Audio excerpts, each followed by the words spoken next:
آج اس وقت جس دور سے میں اور آپ گزر رہے ہیں وہاں یہ مسئلہ نہیں ہے کہ عبادت کا شوق جو ہے وہ کم ہے۔ خصوصی ایام کے اندر یہ عبادت کا شوق ایک دفعہ پنپتا بھی ہے۔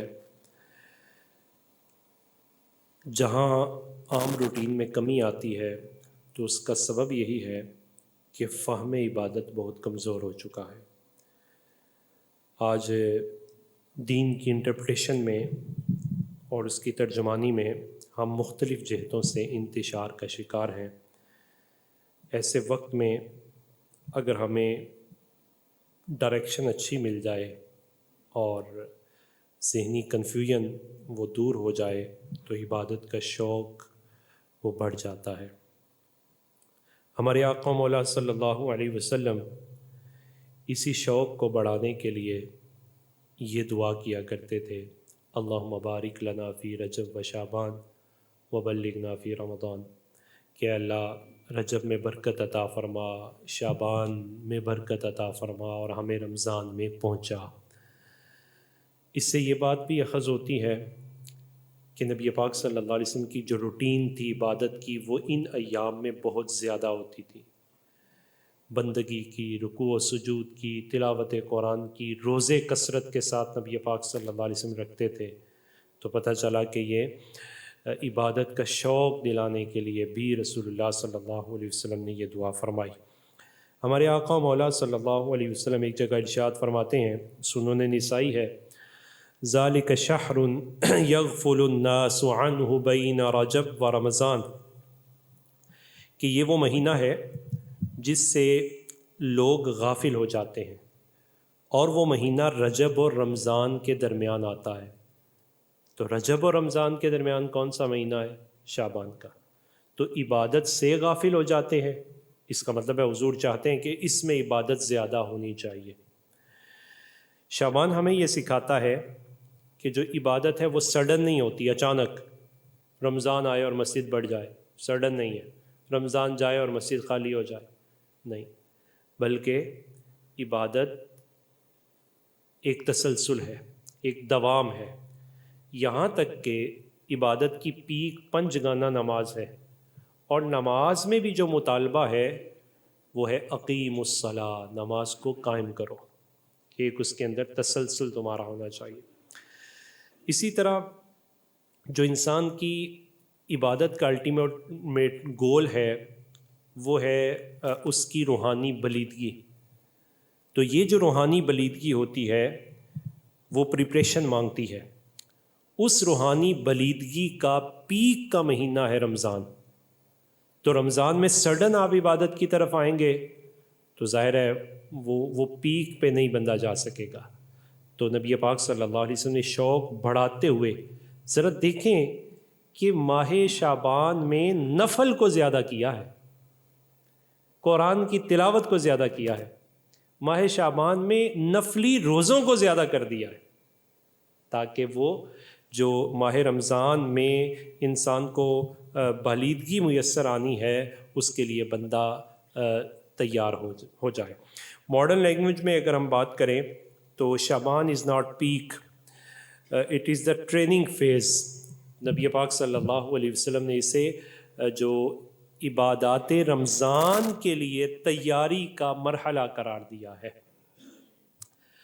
آج عبادت کرنے میں ایک مسئلہ سامنے آتا ہے، اور وہ مسئلہ یہ ہے کہ عبادت کی جو پریکٹس ہے، جب اس کی فزیکل فارم میں بندہ آتا ہے تو ایک مسئلہ یہاں یہ ہے کہ ہر شخص اپنے آپ کو مجتہد سمجھتا ہے، ماہر سمجھتا ہے، اتھارٹی سمجھتا ہے، اور وہ چاہتا ہے کہ میں اپنی مرضی سے چیزوں کو اخذ کروں اور پھر اپنی مرضی سے عمل کروں۔ ایک دوسرا المیہ یہ ہے کہ ہم چونکہ اسکرین کے دور سے گزر رہے ہیں، ہمارے لیے بڑا مفتی بھی مفتی گوگل ہے، اور بڑے مفتی چیٹ جی ٹی پی کی صورت میں، ڈیپ سیک کی صورت میں، آرٹیفیشل انٹیلیجنس کی صورت میں ہمارے سامنے ہیں، مختلف قسم کے کلپس آتے ہیں کہ جو ہم انہی کو حقیقت سمجھ لیتے ہیں. ہر عربی بولنے والا ہمیں یوں لگتا ہے جیسے قرآن پڑھ رہا ہے یا حدیث پڑھ رہا ہے. تو وہاں سے بھی انتشار جنم لیتا ہے، پریکٹس نہیں ہوتی. پھر کچھ لوگ بہت جذباتی ہیں، ایکسٹریم پہ جا کر بات کرتے ہیں اور اپنی بات کو منوانے کے لیے دوسرے کی نفی کو ضروری سمجھتے ہیں. تو نیگیٹو نیریٹو کھڑا کر دیتے ہیں اور نیگیٹو نیریٹو منفی بیانیہ وہ چلتا ہے، ہم اسے بہت جلد قبول کر لیتے ہیں. جو کہے کوئی شے نہیں، ہم کہتے واقعی کوئی شے نہیں ہے، تو ہم اس کو بہت جلد قبول کر لیتے ہیں. نتیجہ یہ نکلتا ہے کہ جہاں یہ وہ مقام ہے کہ جہاں جذباتی بات کو دین سمجھ لیا جائے تو اسپرچل پیشن وہ خراب ہو جاتا ہے. چونکہ اسے لیگل کلیئرٹی چاہیے تھی، اسے شرعی رہنمائی چاہیے تھی. جب اسے شرعی رہنمائی میسر نہ آئی تو وہ اپنی روحانی بلیدگی تو دور کی بات، وہ اپنی حقیقت سے بھی آشنا نہیں رہتا. اس تناظر میں ہم چونکہ فقہ حنفی اسکول آف تھاٹ کو فالو کرتے ہیں، بہت ساری یہاں کنفیوژن آ جاتی ہیں. ان کنفیوژن کا حل اور اپنی پریکٹیکل لائف کے اندر ایسے ماہر کی اتھارٹی کو تسلیم کرنا یہ کتنا ضروری ہوتا ہے، اس پہلو کی طرف ہم چلتے ہیں. دیکھیے نبی پاک صلی اللہ علیہ وسلم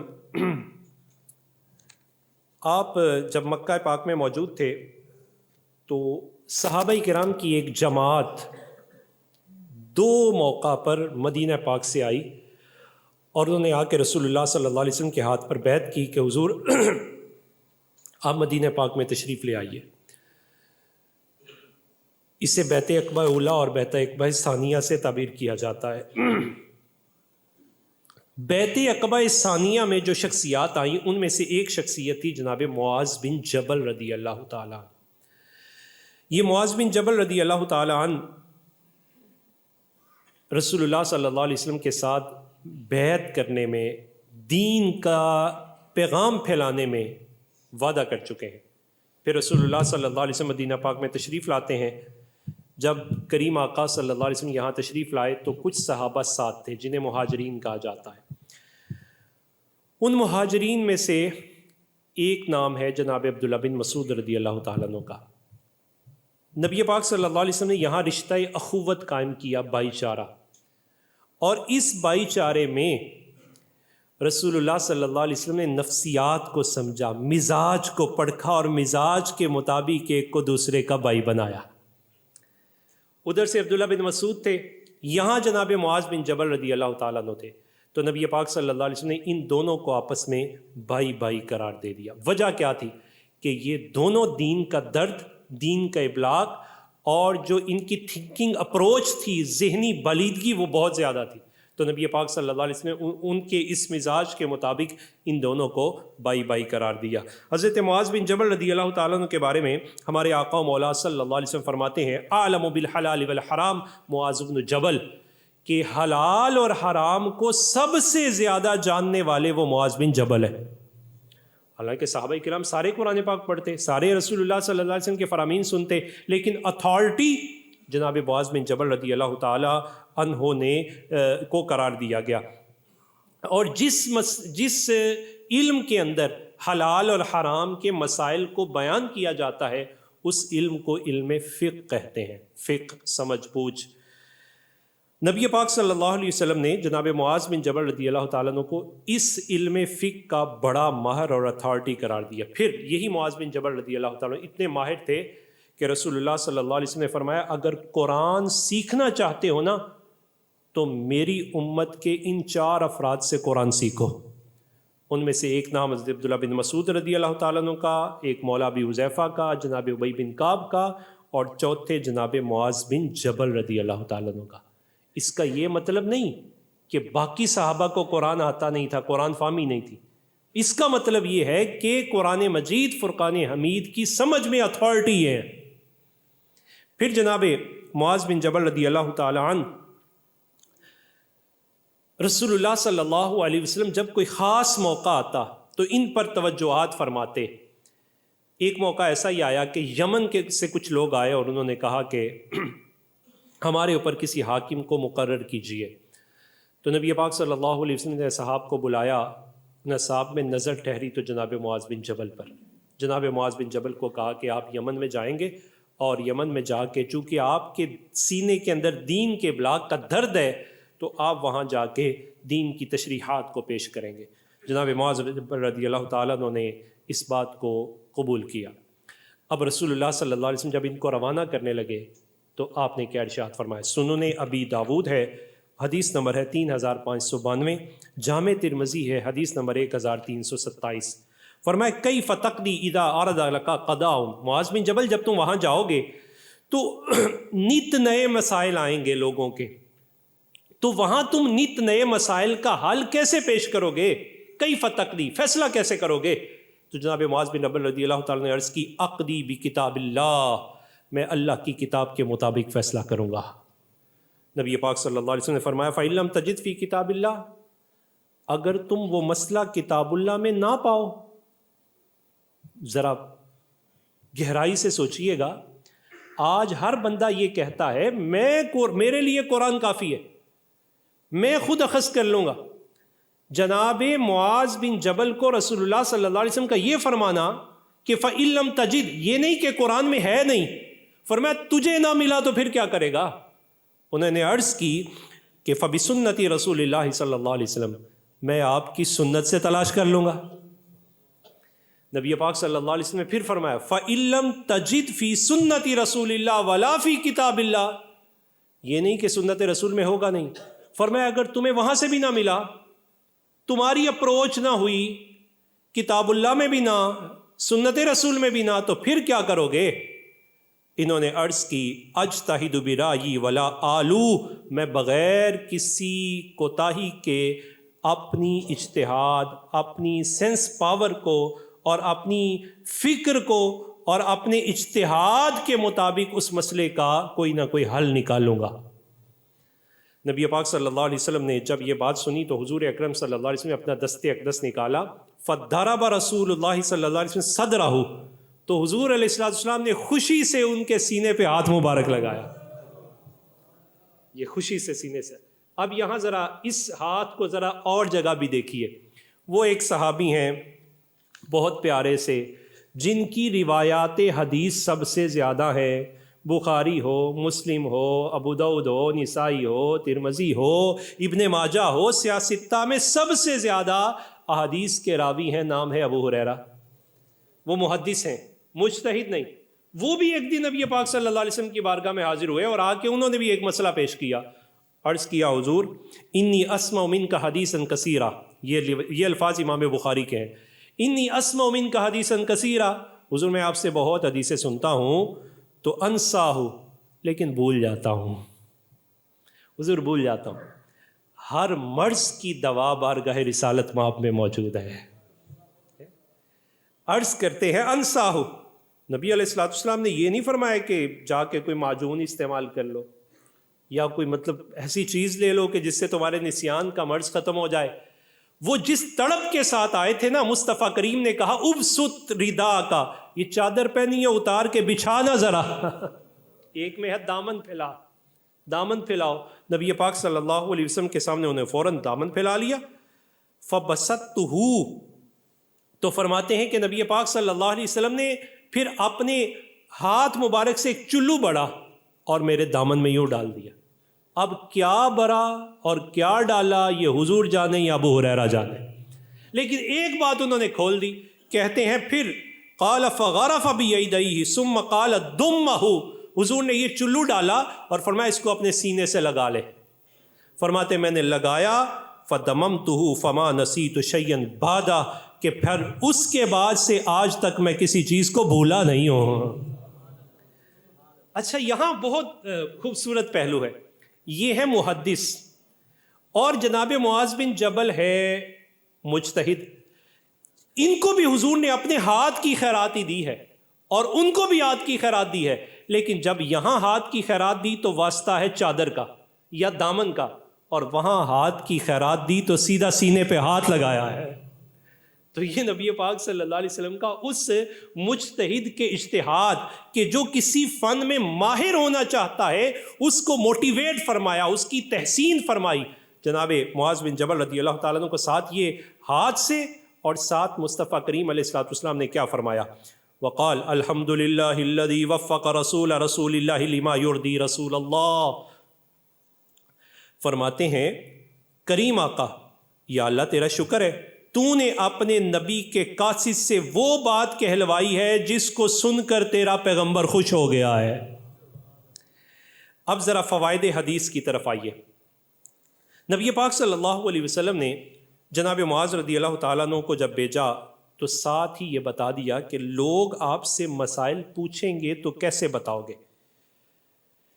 اس کا مطلب یہ ہے کہ قرآن و حدیث کے ہوتے ہوئے بھی کسی مجتہد اور عالم اور اتھارٹی کی ضرورت ہے.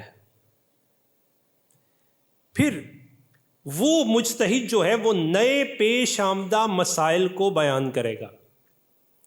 قرآن و حدیث سے مسئلے کو اخذ کرنا ہر کسی کی صلاحیت نہیں ہے.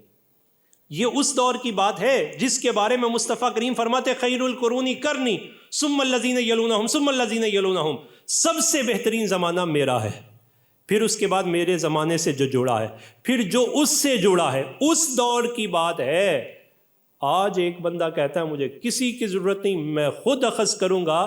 جب وہاں رسول اللہ صلی اللہ علیہ وسلم نے جناب معاذ کو کہہ دیا اور پھر معاذ ادھر بھیجے جا رہے ہیں ان کو پہلے پیغام بھیج دیا، ہر مسئلے میں اپنی مرضی نہ چلانا، یہ تمہارے پاس اتھارٹی بھیج رہا ہوں، تمہیں قرآن و سنت کا کوئی مسئلہ نہ سمجھ آئے تو اس کے پاس آ جانا. اور پھر معاذ بن جبل رضی اللہ تعالیٰ نے بھی اس کو قبول کیا. تو آپ نے بھی یہ نہیں فرمایا کہ حضور یمنیوں کے پاس تو قرآن بھی ہوگا اور حدیث بھی ہوگی تو پھر وہ میرے پاس کیوں آئیں گے؟ حضرت معاذ بن جبل رضی اللہ تعالیٰ عنہ اکیلے یمن کی طرف گئے اور یہ مجتہد تھے، باقی لوگ مسائل اجتہادیہ میں ان کی طرف رجوع کرتے تھے. تو ایک جگہ پر ایک مجتہد اور باقی سارے جو اس کی بات کو ماننے والے ہیں انہی کو مقلد کہتے ہیں. اور یہ ترتیب نبی پاک صلی اللہ علیہ وسلم نے خود لگوائی اور اسی کو تقلید شخصی کہتے ہیں. مجتہد کے لیے مسائل کی ترتیب کا حل بھی مصطفیٰ کریم نے خود بیان فرما دیا کہ مجتہد کے پاس جب جاؤ جس کو اتھارٹی سمجھو اس پر اعتبار کرو. وہ پہلے قرآن دیکھتا ہے، پھر میرا فرمان دیکھتا ہے اور پھر اس کے بعد وہ اپنی رائے کی طرف آتا ہے اور تمہیں تمہاری زندگی کے مسائل کی آسانیاں پیش کرتا ہے.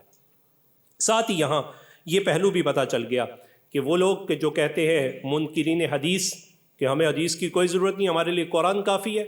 مصطفیٰ کریم علیہ الصلوۃ والسلام کا یہ فرمانا کہ اگر قرآن میں نہ ملا تو پھر کس پر، تو عرض کرنا ان کا حدیث میں. پتہ چلا کہ قرآن مجید فرقان حمید میں مسائل موجود ہیں، سب کچھ موجود ہے، تبیانا لکل شیء، لیکن ہر شخص اس سے اخذ کر سکتا. کچھ خصوصی مسائل ہیں جن کو مصطفیٰ کریم نے خود بیان فرمایا ہے، جس کو حدیث کے بغیر سمجھا جا سکتا نہیں.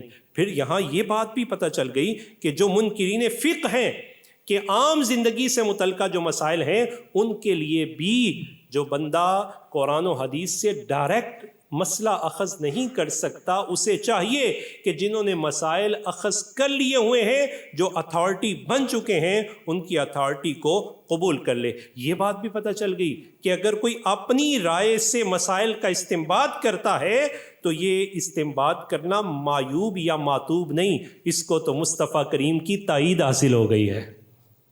اسی طرح حضرت معاذ بن جبل رضی اللہ تعالی عنہ، آپ نے جب یہ کہا کہ حضور میں اپنی رائے سے اجتہاد کروں گا، تو رسول اللہ صلی اللہ علیہ وسلم نے پھر جو ایک تو ظاہری عنایات عطا فرمائی، پھر جو دعا فرمائی، جو کلمات ارشاد فرمائے، اس میں جو لفظ ہے اس کی سملرٹی دیکھیں کیسے سیم الفاظ استعمال فرمائے. فرمایا الحمدللہ الذی وفق رسول اللہ. پہلا لفظ بھی رسول ہے اور دوسرا بھی رسول اللہ ہے. پہلے رسول سے مراد ذات رسالت مآب ہے، پہلے رسول سے مراد ذات معاذ بن جبل ہے، اور دوسرے رسول اللہ سے مراد اللہ کے رسول ہے. تو پتہ چلا کہ لفظ اگر ایک ہو نسبت بدلنے سے اس کا معنی بدل جاتا ہے۔ پہلے پیغام جو لے کے جانے والے ہیں وہ رسول اللہ کے قاصد ہے، اور جو بھیج رہے ہیں وہ اللہ تعالیٰ کے نمائندہ ہے، تو لفظ کی نسبت بدلنے سے اس کا معنی بھی بدل جاتا ہے۔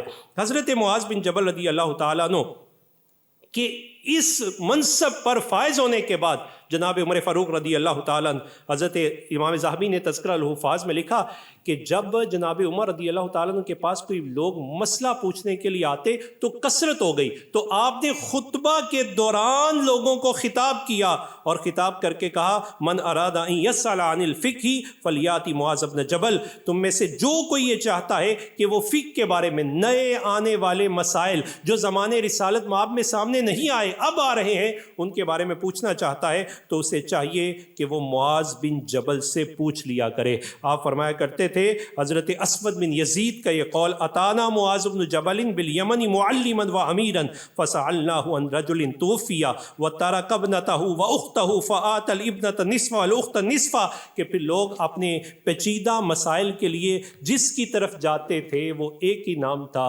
اور وہ تھا جناب معاذ بن جبل رضی اللہ تعالیٰ عنہ۔ یہاں کی ساری گفتگو کا خلاصہ یہ کہ صحابہ کرام رضوان اللہ علیہ مجمعین کیا وہ قرآن و حدیث کو نہیں جانتے تھے؟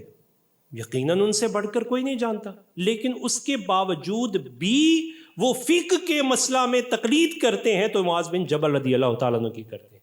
خود اخذ کرنے کی صلاحیت اس پر نہیں، بلکہ جس کی صلاحیت اور اتھارٹی مانی گئی ہے اس کی طرف رجوع کرتے ہیں، اور جو وہ مسئلہ بیان کرتے ہیں اسی مسئلے کو وہ اخذ کر لیتے ہیں۔ اسی تناظر میں یہ جو جناب معاذ بن جبل رضی اللہ تعالیٰ عنہ ہیں، یہ معاذ بن جبل حضرت عبداللہ بن مسعود رضی اللہ تعالیٰ عنہ کے بھائی ہیں، اور دونوں کی جو مزاج ہے وہ بھی ایک جیسا ہے۔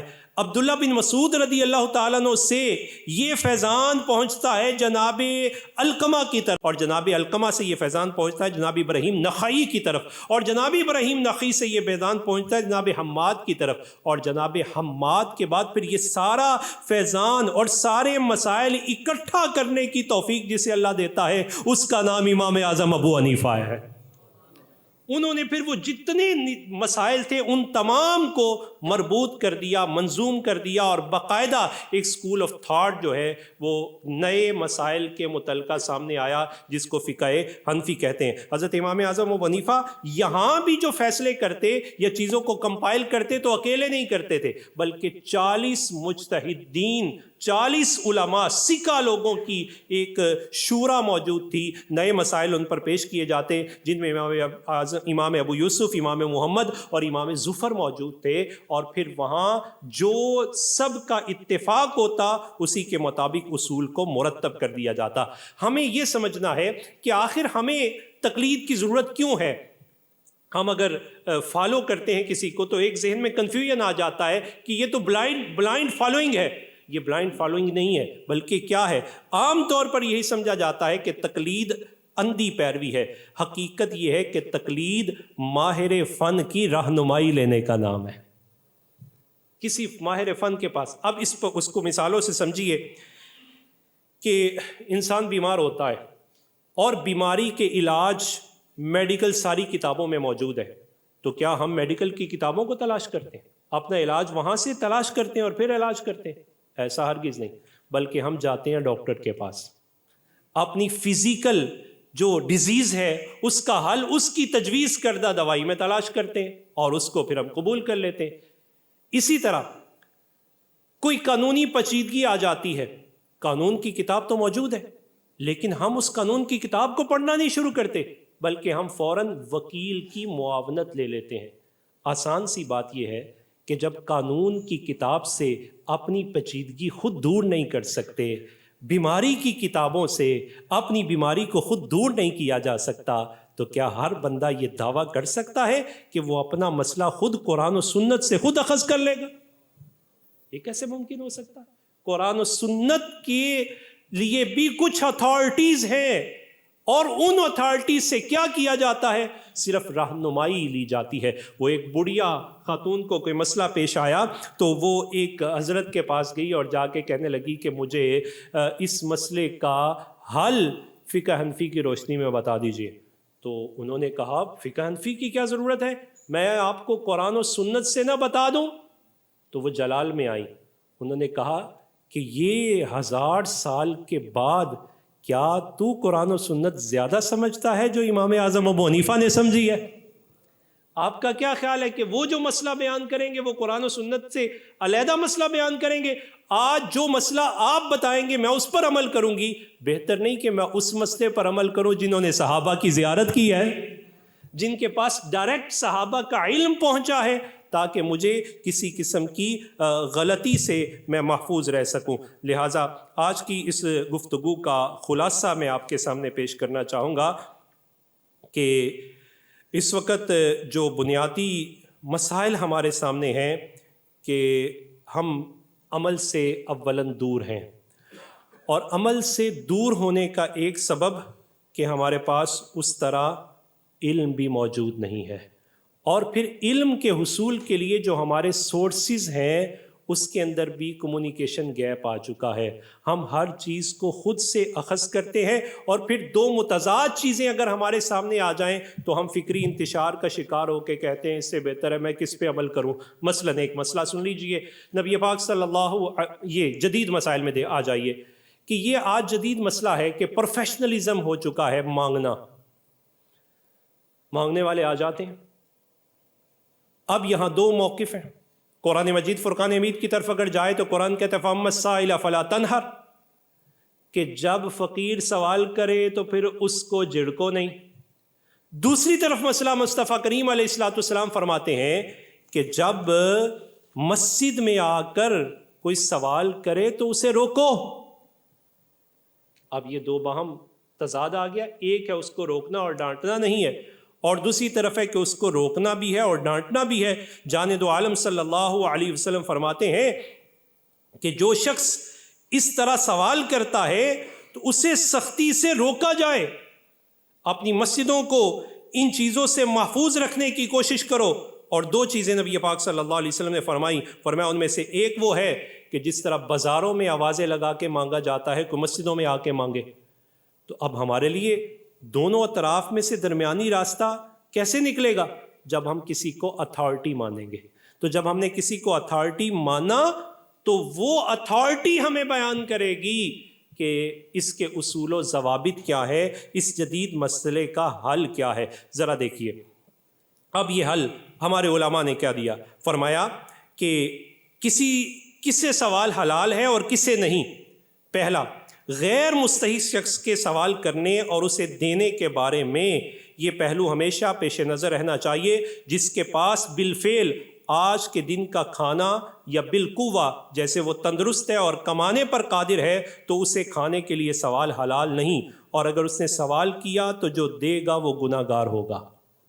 اور اگر اسے اس کی کیفیت کا علم ہو کیونکہ یہ حرام پر معاونت ہے، اور اگر وہ کپڑوں کے لیے سوال کرتا ہے یا جہاد یا علم دین حاصل کرنے کے سبب کمائی سے عاجز ہونے کی وجہ سے سوال کرتا ہے یا لوگوں کی مدد کے لیے سوال کرتا ہے تو فرمایا پھر یہ سوال جائز ہوگا، لیکن تب جب یہ یقین ہوگا کہ یہ میری لی ہوئی چیز کو دوسرے مستحق تک صحیح معنوں میں پہنچا دے گا۔ اب نتیجہ ہمارے سامنے کیا ہے کہ اگر کوئی شخص تندرست و توانا ہے اور ہم یہ سمجھتے ہیں کہ یہ خود کسب کے ذریعے کچھ کما سکتا ہے تو ہم اسے گریز کریں گے، اسے عادی نہیں بنائیں گے۔ ہاں اگر کرنا چاہتے ہیں تو ڈائریکشن ایک بدلی جا سکتی ہے کہ اس کو اس کے کسب میں کوئی معاونت کر دی جائے، کمانے کا کوئی ذریعہ اس سے بنا کے دے دیا جائے۔ پھر یہاں ایک اور اہم سوال یہ ہے کہ کچھ لوگ اگر نہ دیں تو بد دعا دے دیتے ہیں اور بندہ اس سے ڈر جاتا ہے